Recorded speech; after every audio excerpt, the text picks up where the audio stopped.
पार्टियों की तरह भाजपा केवल घोषणा पत्र नहीं जारी करती, हम तो संकल्प पत्र लेकर के आते हैं। हमारा ये घोषणा पत्र 5 पिलर्स पर ध्यान केंद्रित किया गया। 60 साल प्रत्यक्ष शासन करने का मौका मिला, वो आज ये कह रही है तो वो ये करके दिखाएंगे। भाजपा सत्तारूढ़ दल होते हुए भी सक्रिय है और हम उस अपेक्षा में सक्रिय नहीं हो पाए।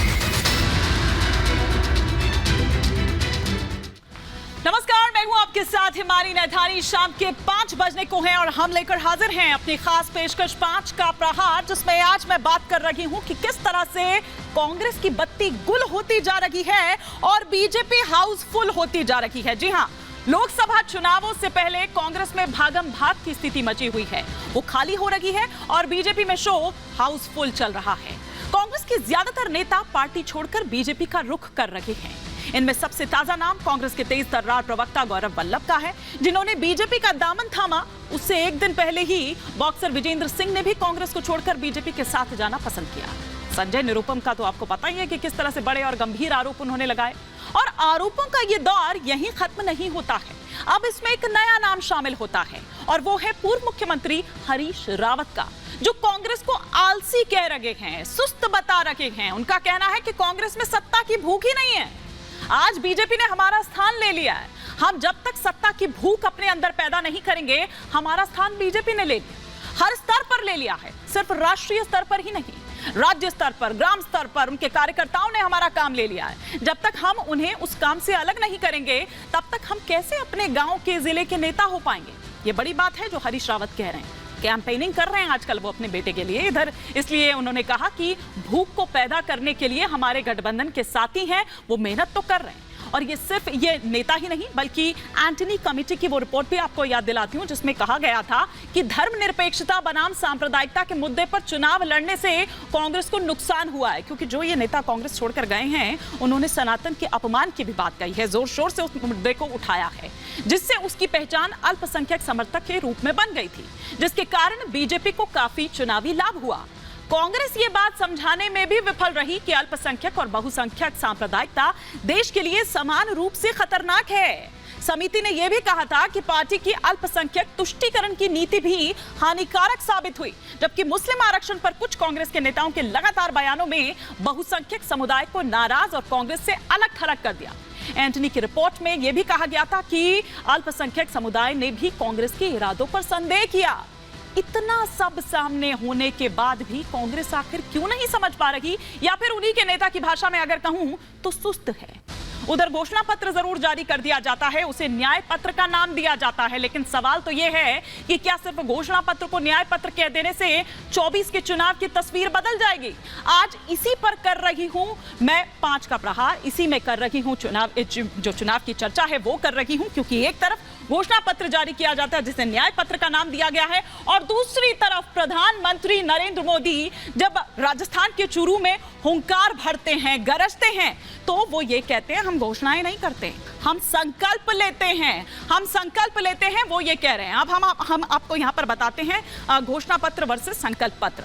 मोदी की बैटिंग क्यों आखिर जोरदार रही। वो ये कहते हैं कि हम घोषणा पत्र नहीं बल्कि संकल्प पत्र जारी करते हैं, जैसा कि मैंने पहले भी कहा कि संकल्प लेते हैं।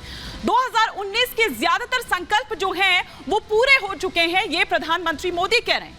कांग्रेस ने देश को खोखला कर दिया है, कांग्रेस की वजह से देश की जो साख है वो भी गिरी है। पिछली सरकारों ने सिर्फ अपना घर भरा, उसने जनता के बारे में नहीं सोचा बिल्कुल भी। चुनौतियों को चुनौती देना ही हमारी ताकत है, हम जो ठान लेते हैं उसे पूरा करते हैं। इसके अलावा मोदी ने हर मुस्लिम परिवार की रक्षा की भी यहां पर बात कही।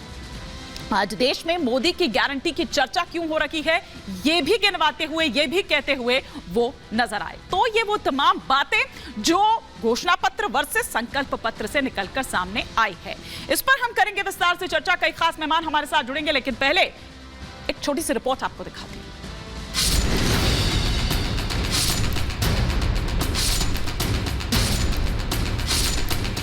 लोकसभा चुनाव से पहले टूटती बिखरती कांग्रेस संभलने की पूरी कोशिश कर रही है।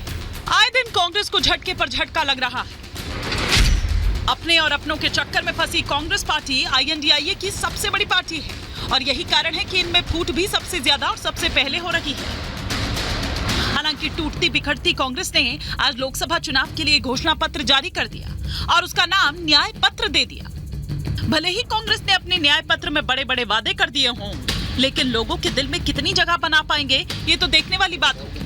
वहीं दूसरी तरफ कांग्रेस की घोषणा पत्र आने पर बीजेपी हमलावर दिखी। राजस्थान के चूरू में जनसभा को संबोधित करते हुए प्रधानमंत्री मोदी ने बोला, हम घोषणा पत्र नहीं संकल्प पूरा करने पर विश्वास रखते हैं। भाजपा जो कहती है वो जरूर करती है। दूसरी पार्टियों की तरह भाजपा केवल घोषणा पत्र नहीं जारी करती, हम तो संकल्प पत्र लेकर के आते हैं।